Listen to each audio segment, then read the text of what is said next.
Oh, Denial. How are you guys doing? What's up, everybody? Welcome back to more esports news. If you guys want a TLDR on the Denial situation, you came to the right place. I will also link all of my sources down below for all of you. Some great read-throughs as all the sides of the story are slowly unraveling. And of course, the former CEO of Denial has now stepped down, that being Zach, because of these allegations and of course, things that are coming out as true and some scummy things on his side of things. So I hope you guys all enjoy. Let's break it down though from start to finish. I will also link our first video down below if you guys want the full story on that. It all comes from a CWL and Call of Duty member, formerly of Team Denial and actually of Team Overtime as well, that being Shea. He first came forward about this in his former roster and all about exactly what they did, because that was the roster that actually qualified for the CWL Pro League, and that was eventually who Team Denial did sign, that former roster. Now, ever since then, he's come forward and said that apparently he, alongside MLG, signed a contract owing each of their players $5,000 in salary each and every month. They were with Denial for 3 months, so allegedly now being owed $15,000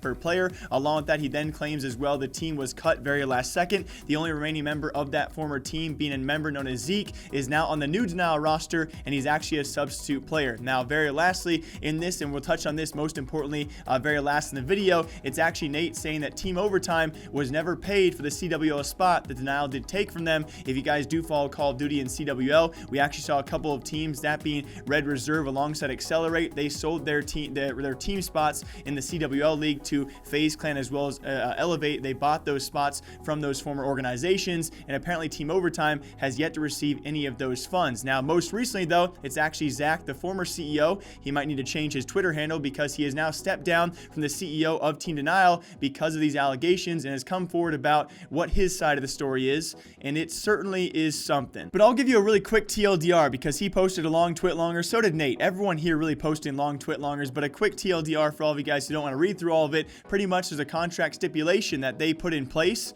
and you guys can debate whether it's scummy or not to do this, but they required their players of that former roster, the first Denial roster they actually signed because they had that CWL Pro League spot, they required all those players to have P1 visas in order for their salaries to be paid. Yeah, I'm not sure if that's, of course, enforced legally, like they had to put that in the contract. I highly would doubt that, but it seems a bit amateurish, if not scummy, on the side of Denial, if that actually is true, which it does seem to be. Former, of course, other information out there by Kevin Hitt and Upcomer, they have now confirmed, in fact, Team Denial can actually not pay these players unless they have these P1 visas acquired because of the contracts they did sign, which does touch on the other part of the story. Yes, it's a bit scummy on the part of Denial. It's also a bit amateurish, though, on both sides, including the players, because they did unfortunately sign these contracts, and therefore they're not going to be paid until they acquire those P1 visas, which, as you guys know, is going to be borderline very, very hard for these guys unless they're signed to another team. And even if they are, for a lot of esports athletes out there, acquiring those visas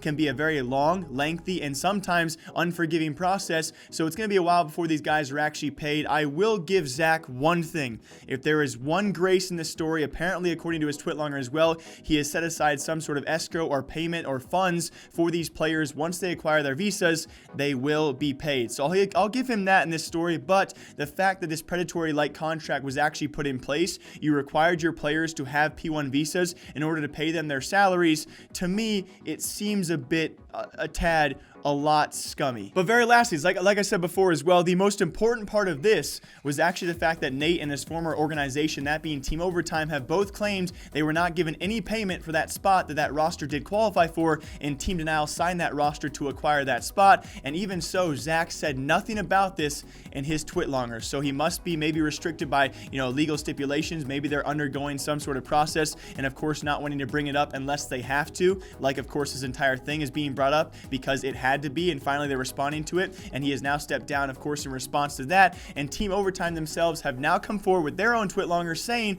they gave up this squad. Yes, they actually promised these players, formerly Nate and all of his teammates on Team Overtime, they would give them up if they could qualify for CWL. They would sell them off to a bigger organization who bought them out. They did that and have ever since not received any payment of that, of course, for that spot as well. So going to be very, very interesting to see where this does go. It's Team Denial yet again not paying their players under a brand new owner or brand new CEO, but he has now stepped down. So we now have a third Denial CEO. Will this one also not pay players is an entirely new question. I will keep you guys updated in the future if anything does come of this. As of right now, it seems a bit scummy on one side, a bit amateurish on the other, because we have seen many pro players out there fall into these kind of predatory contracts because, you know, when you're exciting, you're a young teenager, you're being signed to a big team out there, you're not going to flip through 34 pages of legal stipulations, so you understand it to a certain degree, but unfortunately enough, it does seem Team Denial can actually not pay these guys until they acquire the legal documents required by the contract they did sign. As always, my name is Jake. I hope you guys all enjoy, and hopefully good things do come out of this,